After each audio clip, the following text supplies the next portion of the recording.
Okay, so today we're going to keep looking at arrays and practicing with arrays here. So we'll be working more on Unit 10 for this. I wanted to walk you through the assignment that's due, the pesky tourist assignment, because students often are confused by that assignment for that. So I'm going to go to assignment 10 here. And the idea is that we're going to give you three images of a statue, but there's this pesky tourist that's keeps walking around the statue and is in every image there. So we're going to remove the pesky tourist. Now AI can do this these days, but we're going to write simple software to remove the tourist from the pictures there that we have. So that's our idea here. So we're going to download this initial project. I'm going to do the GitHub version, I think. So I'm going to NetBeans.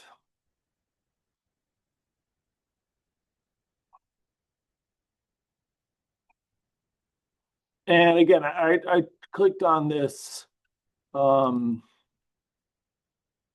one. You can download the zip one fine, but I'm just going to do this. I find this a little faster sometimes. Now I'm going to go over here and I'm going to close out some of these projects I have open. I'm going to make sure I'm in a project that doesn't use GitHub, and I'm going to go to Team, Git, and Clone. If you don't see Team, Git, Clone, you have to make sure you're in a different project. If you're in a project that already has GitHub, it shows you can't do this. Git, Clone, and here I'm just going to paste in my URL and hit Finish. Let download and open up this project. It's called Pesky Tourist. Let's see if we can find it here. Here it is, Pesky Tourist. And I'm going to open it up.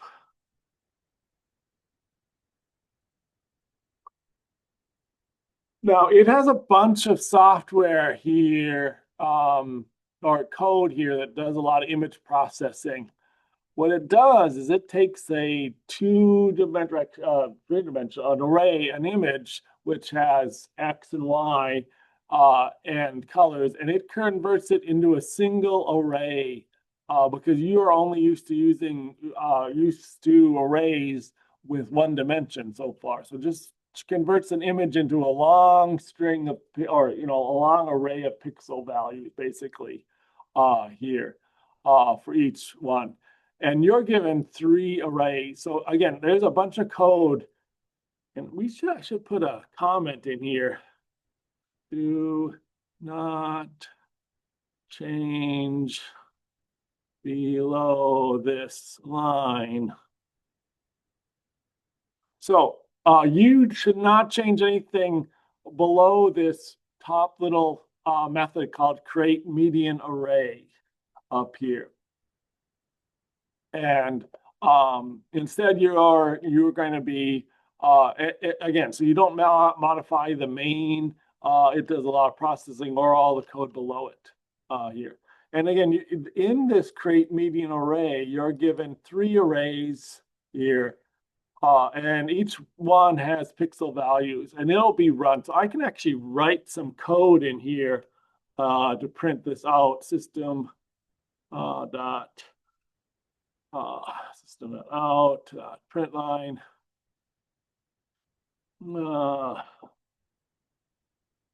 pixel 300 is, and then I can print out like array 1 sub 300, which will, that didn't quite work, 300.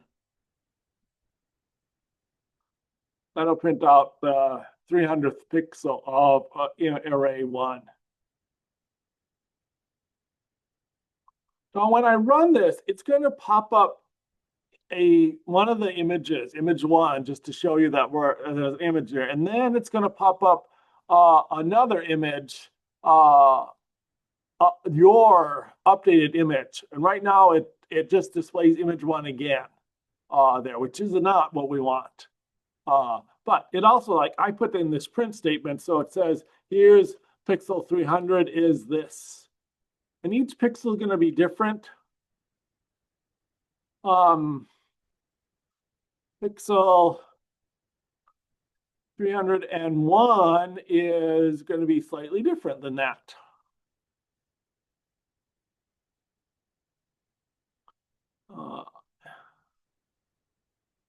So again, I can run this. Here's the first image. Here's the next image. And again, here's my two pixels, 300 and 301 here. And again, that's in image one. I could also print out these pixels in image two. So I could change this pixel 300 in image two is, and print out image two's pixel 300. And they'll be slightly different. Is this you in the picture? No, that's not me in the picture. I don't even know where this picture was. Chris, this picture's old, and so that's not me. It looks like me, but I don't know. So there are these different pixels, integers here. Do you want to find the average one, or find so what you're going to do is create and again, there's comments in here. You're going to create a new array, the same size as all three of these arrays are the same size. So you're going to create a new array the same size as these arrays. For each index, for each pixel, you're going to find the average. Now, by average, you should change that to median here, not the average. Do you know what difference between a mean and a median average is? Do you ever learn the different types of average? So I'm just going to try, so an average would be like array 1 sub 300, or one of the array ones plus, well, let's do the average of three numbers, would be like 45 plus 60 plus 20. If we want to do the mean of those, we would average those out. We'd add them up and divide by 3.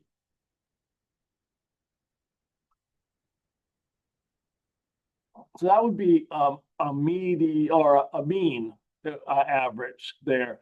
That's not going to work here because of the way pixels are set up. It's going to give us pixel ranges that are out of bounds with our pixels. So instead of that, what we want to do is we want to find the middle value. So if our values, let me just do it here.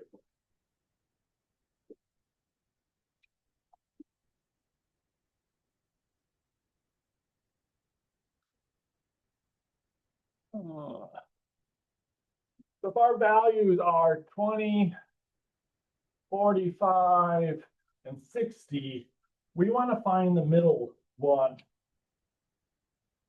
When we say average, we mean that one. We don't want to do, so we want the median one of those, the one that's in the middle numerically. Okay. So that's what you want to do with this, is find which pixel in each array has the median one. Because the idea here is that, like, if we look at these pictures here and we pick out a pixel here, and so we pick out like this pixel right here. Let me see if I can zoom in a little bit more there.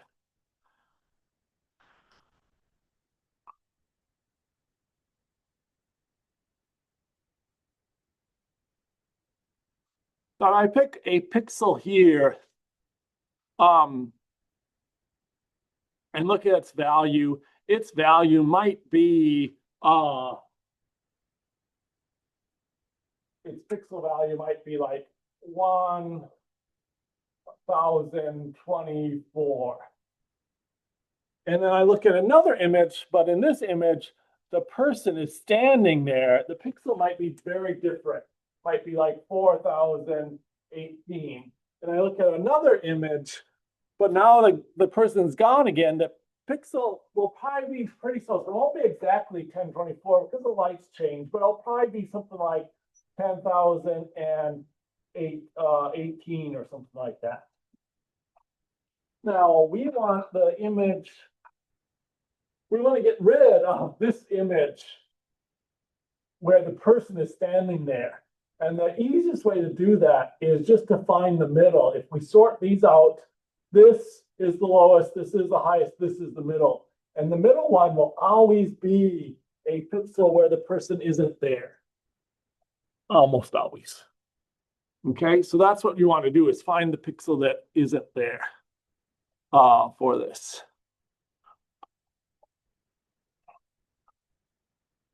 Okay, so that's what it tries to say here. So you're supposed to code this up here, create a new, go through each array, choose the middle or median value of the three, store that value in a new array, and return it. So right now, we're returning array 1. But we want to create a new array and return that. Whatever you call that new array, we want to return that here. Questions on this assignment? When you get it working right, when you run it, it should say show the first image, and then your updated image should not have the tourist in it. Okay, it will have a little bit of the tourist in it, but most of the tourist will disappear. We can't get rid of all the tourists, but we can get rid of most of the tourist. So see if you can get rid of most of the tourist in that pesky tourist. Okay, so that's the assignment for this week that's due on Sunday.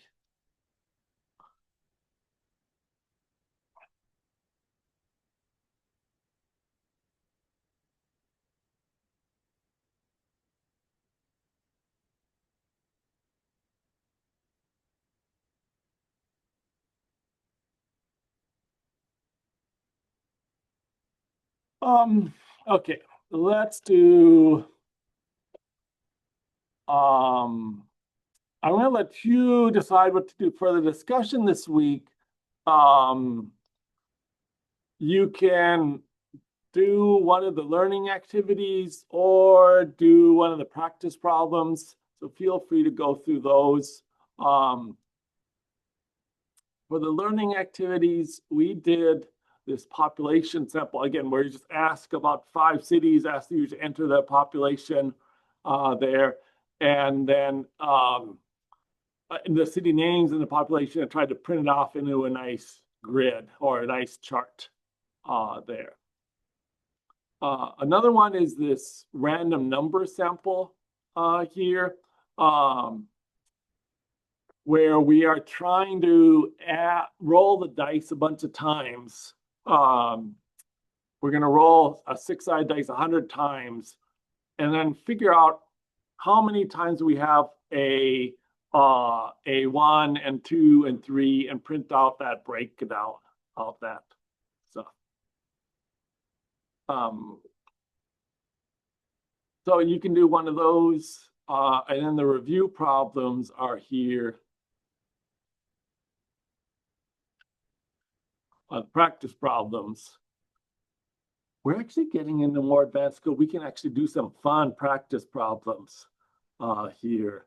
Some of these are just enter 5 things, again, just like you did with the populations. Enter 5 heart rates, storm an array, and figure out if it's healthy, or what level of fitness that is, how much exercise they're currently getting with that heart rate, and then print out that. So not only prints out the heart rate, but also prints out this fitness level for this. Some of these, we can start looking at decks of cards. Cards are kind of complicated to use, but we can start looking at an array of cards here.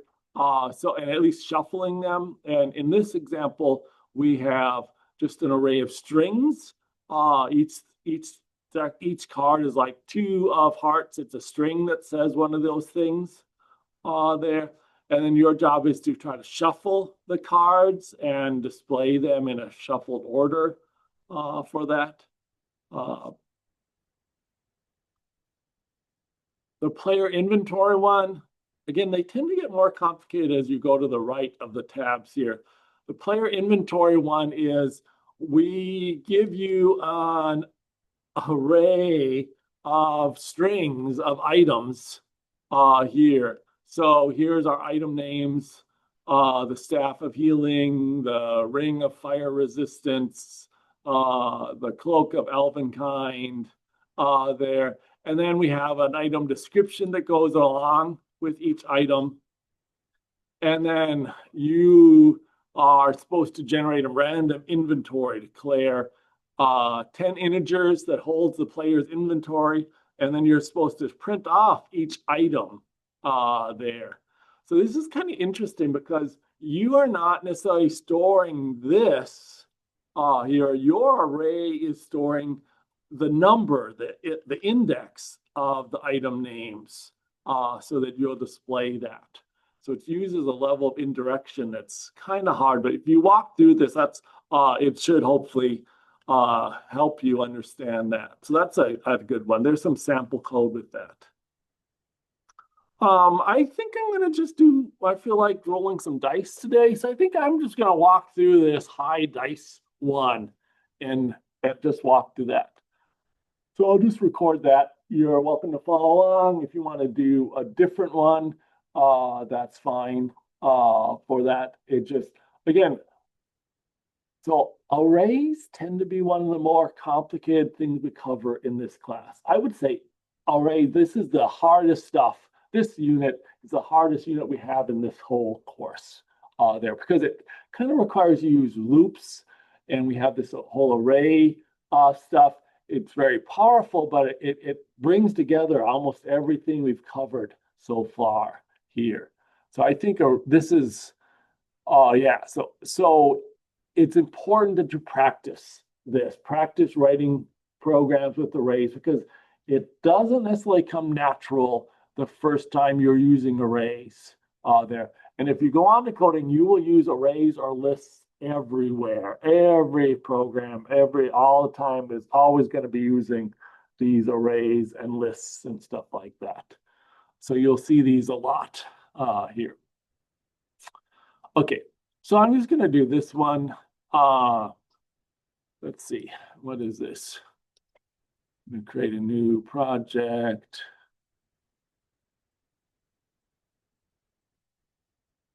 Unit 10, practice dice.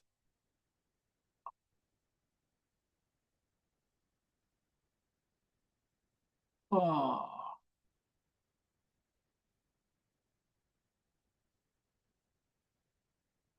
Okay, so declare an array to hold 10 integers here. So again, I'm going to declare my array int brackets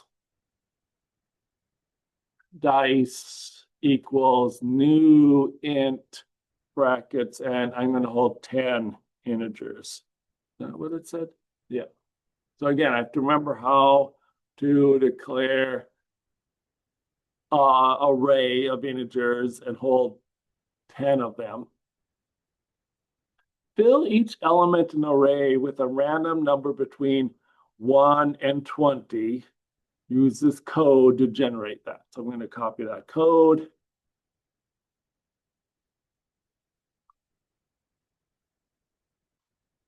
Code doesn't actually seem quite right, but we'll see. Okay, so random, it's going to want me to import that here. Okay, so here's my random number here. rather than saying random card, I'm going to say random die.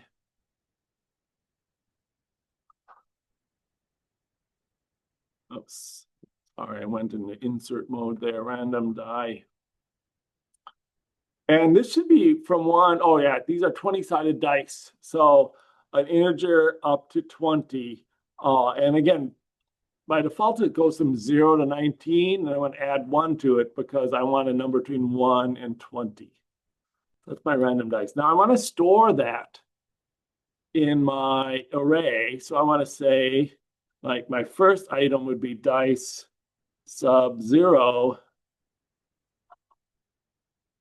equals random, what I just wrote, die. And actually, I don't need this. I could just put this down here. I'm just going to delete that and put it right down here. Oops. Take that and get rid of this variable. How to look at it. I'm just going to do that. So dice sub 0 is this.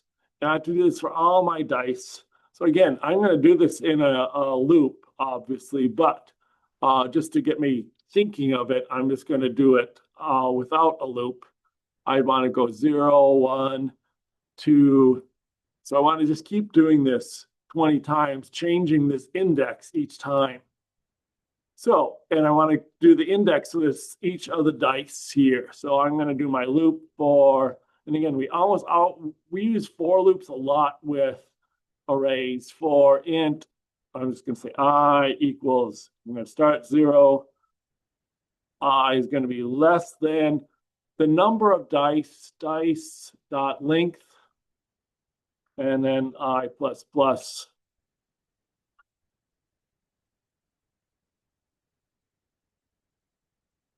And then I'm going to do this inside my loop. But rather than always do dice sub 0, I'm going to do dice sub I here. Because I will change. It'll be 0, it'll be 1, it'll be 2, and that's the one part of my code that changes each time.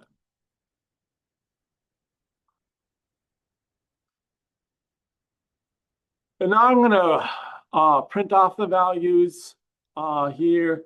So again, I can do this without a loop initially.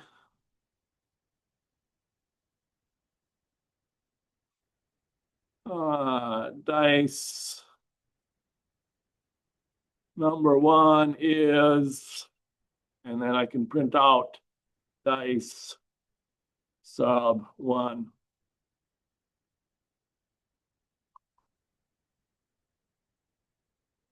I could print out dice 2.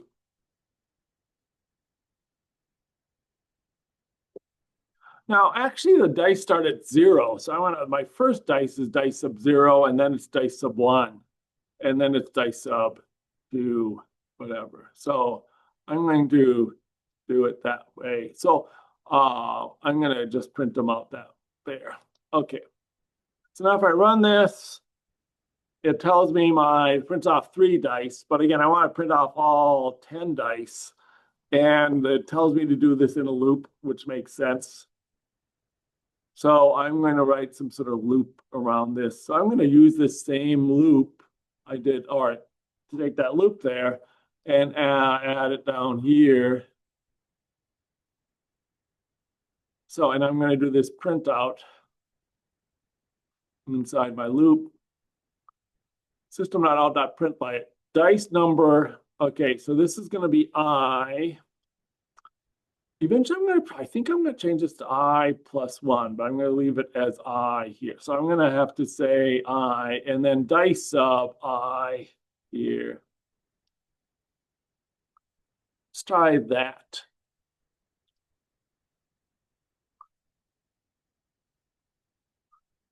So now it prints off each die and its value, but now it's printing out the actual word I. So again, I don't want to print out I want to print out what is. So I'm going to add, I don't want I in quotes. I'm going to end the quote and then print out I and then start the quote again like that. So that print out dice number and then the variable I, and then is, and then the dice number. Well, that prints everything out nicely.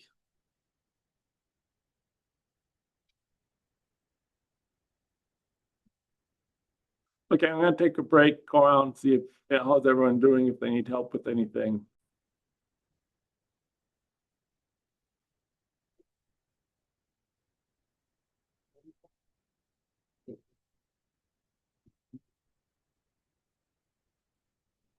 Well, yeah, so how does it get rid of the tourists, you're asking? Uh, Again, so if you have three images, one of them is going to be off. The pixels in one of them is, if you look at one pixel, one of the image, it's going to be it might be drastically different because the pesky tourist is there. The other two will be similar. But you don't know if it's going to be bigger than the other two or smaller than the other two, right? But it's either going to be really big, much bigger, darker, or much lighter there. So like here, if you have these three things and you just don't ever want to grab this one, right? You don't know if it's there or it's here, but it's never going to be in the middle. Oh, so you grab them. So you always grab the middle, because if it's there, it's the middle, and if it's there, it's the middle. So you always grab the middle one, because two of them are very similar. They're not exactly the same. You'll see these, they're not exactly the same, but they're very similar. And one of them is going to be very different. So if you grab the middle one, you'll always get something that's, doesn't have the pesky tourist. Yeah. Okay. Let's look at this. So far I do randomize it. So I'm actually going to jump down here and let's see, move the loops into methods here. Now, one thing I could do is I have the same loop here. I could do the same, I could combine these, and as I'm rolling the dice, I could print them out, but I'm going to move them into methods. And so because of that, I'm going to keep them as separate loops. So I'm going to make a new, so if I want this prints out the dice. I want that its own method. So I'm just going to do, just like I kind of did with main, I'm going to do a public static. Is it going to return anything? It's just going to print something out. So it's going to be void. And it's going to be, I'm going to call it what, print dice maybe? And I'm going to I'm going to put this code for printing out the dice here. And then I'm just going to call print dice up here. Now, one thing I have to watch is that print dice needs the dice array here. I can actually move this and put it up here outside my main and it would work, but I'm going to leave it here. And instead, I'm going to pass it to this. So I'm going to say, pass the dice down here. So inside my array, I'm going to have one parameter, the dice. So what is dice? Dice is an integer array, all dice. So, okay. So I'm going to pass the dice down to this print dice method, and then it's going to print it out. Now, it's a little harder to do this one in an array because it changes dice. And when we pass things into parameters, you can't do that very well. So I'm going to hold off on that one for a little bit and leave that up there. Okay, so I print dice. Now, let's see. Loop through array, print out all the values. Loop through the array and find the highest value. So I'm going to do that. And again, I'm going to start with right away with the method. Or I'm going to say system.out.println.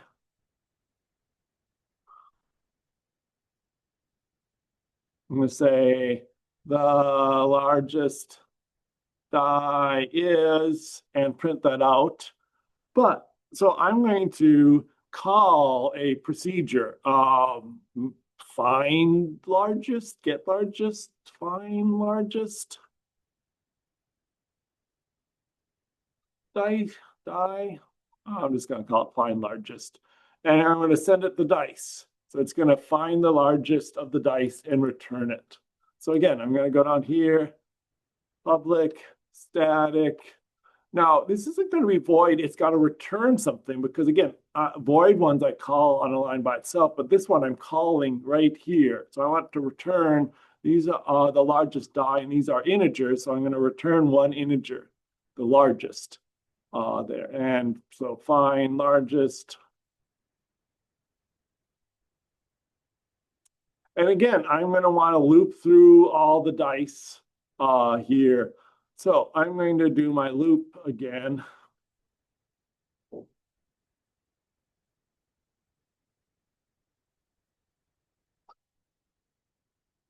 Now, in order to do my loop, I'm going to need to pass in the dice. So just like I did down here, I'm going to want to do it here. I'm going to pass in an integer array called dice. And I pass that in here. So how do I find the largest of an array of integers there? So if you remember, we did this when we were just doing loops and having people enter the values. We're going to start by assuming one of them is the largest, maybe. So I'm going to say, I'm going to keep track of the largest and or the largest so far. Int largest so far. And I'm going to set that equal to the first one. Okay, so I'm going to assume the first die is the largest so far, and now I'm going to check. I'm going to check each die, and so I'm going to check like the 10th die and the 11th die. I'm going to say, so how do I do this? So, and if it's bigger than the largest so far, I'm going to make it the largest so far. So I'm going to use an if here. And again, we do this a lot. This is a good thing to get used to, is write code to find the largest or the smallest, or to calculate the total or the average. All those things are good things to practice multiple times. So I've done this. So so I'm just going to say if dice sub I, the dice I'm looking at in my loop, if dice sub I is bigger than the largest so far, so it's bigger than the largest so far, then I want to change the largest so far to be this dice value. Figure out how to type that better. Keep looping up my typing. Okay. So I'm going to loop through all my dice. For each one, I'm going to check if that dice value is bigger than the largest so far. And if it is, I'm going to set the largest so far equal to it. So when I'm done, the largest so far will be the largest. So I'm just going to return that.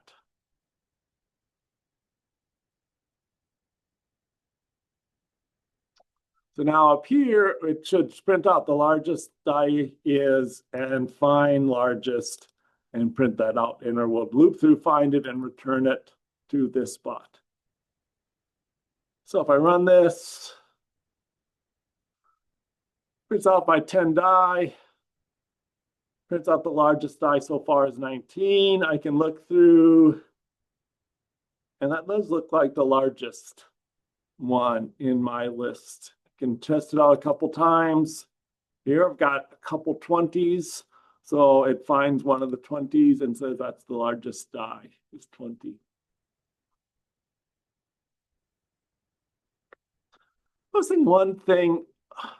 This is die number 0, die number 1. I'd really like this to be start counting at 1.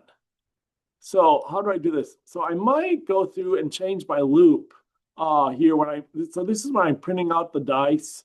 I'm going to start printing it out at 1 and go to the length and try that. But I wanted to go and print out dice 20. So I'm going to go to less than or equal to the die length and try that.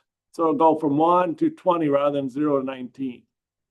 Now, if I run this, I get an error here. Let's see what the error says.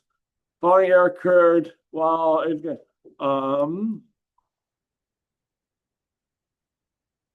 I gotta zoom out a little bit so I can, I think, see this error.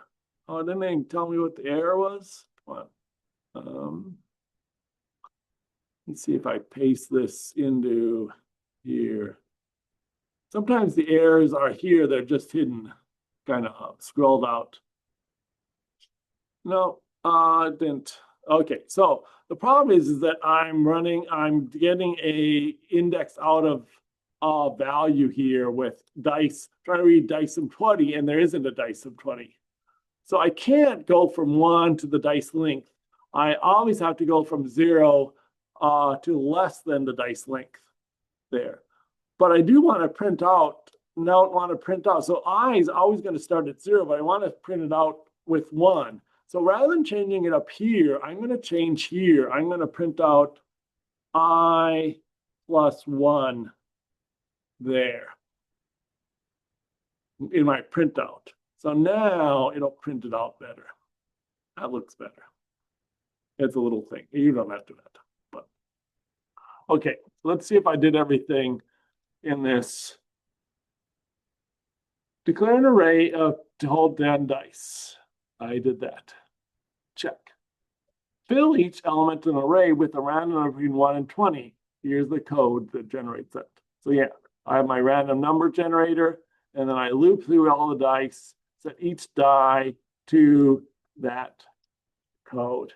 Random integer to 20 plus 1 to get from 1 to 20. Okay. Loop through array and print out all the dice values. I move that into a method. It does that. Loops through, prints them all out.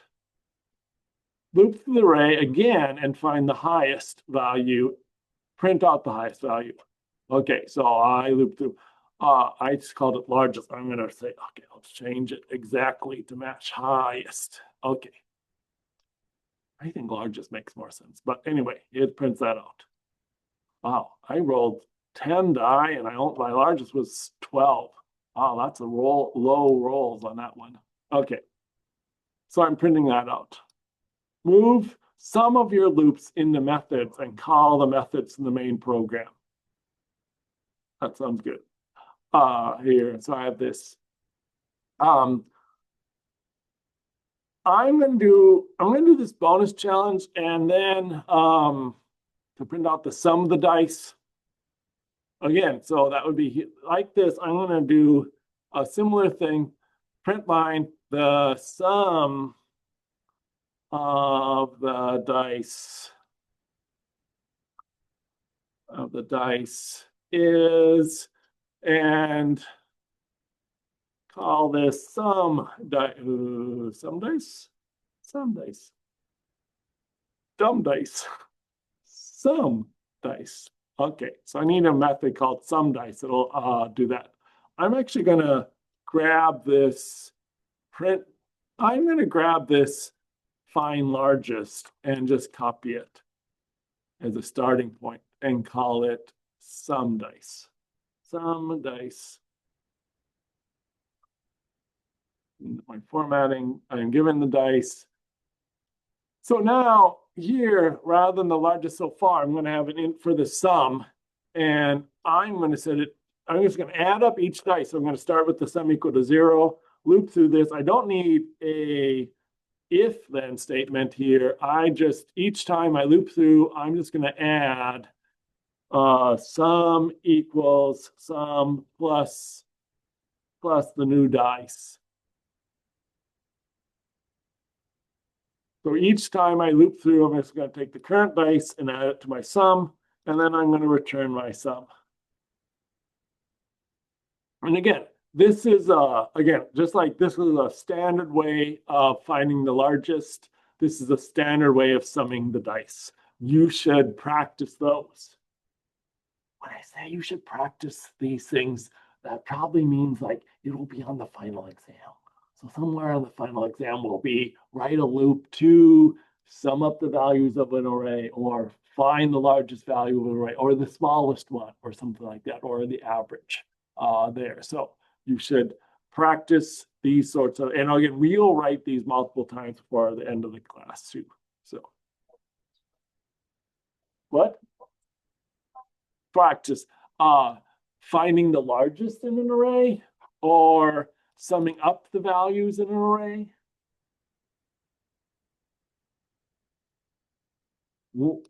That sort of stuff is prime stuff for the final exam.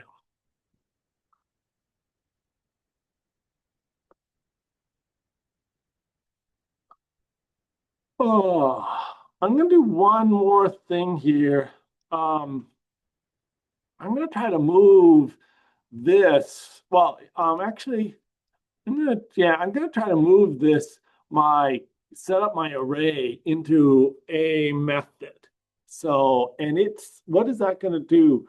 I'm going to need to return my whole array. So I'm going to try to do a public static. And what is it going to return? I'm going to have it return an integer array, not just one integer, but the whole integer array there. And I'm going to call this roll dice. I'm going to move this code into that.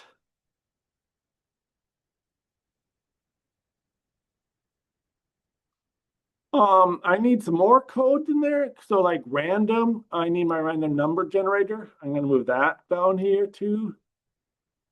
And I need my dice here. Now I could pass in my dice, but that doesn't make sense because I'm rolling my dice. I'm going to return it. So I'm going to declare my dice down here. And then I'm just going to return that. So I'm going to have all my code. I'm going to declare my array of dice, set up my random number generator, set up each random value and return that dice as an array. So now up here, I'm going to call roll dice.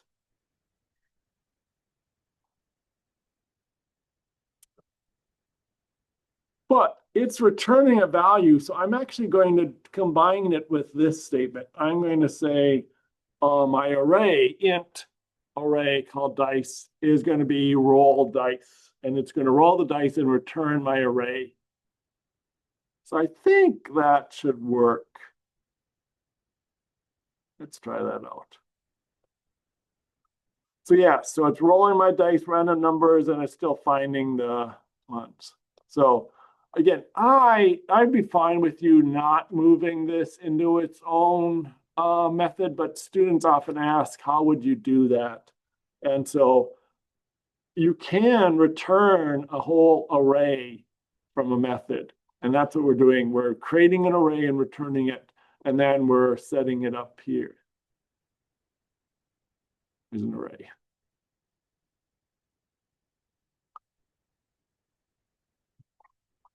Now Java requires you always have declare the types of arrays. It's getting me confused because my other places right now where I'm programming in a language called Dart, and Dart doesn't have you declare types. Python doesn't have you declare types all the time. You can if you want, but you don't necessarily have to. And again, we're working some with JavaScript, and that sometimes will figure out the type with you. So, but Java, you always have to declare the type of your variables. Okay. I'm going to stop talking now.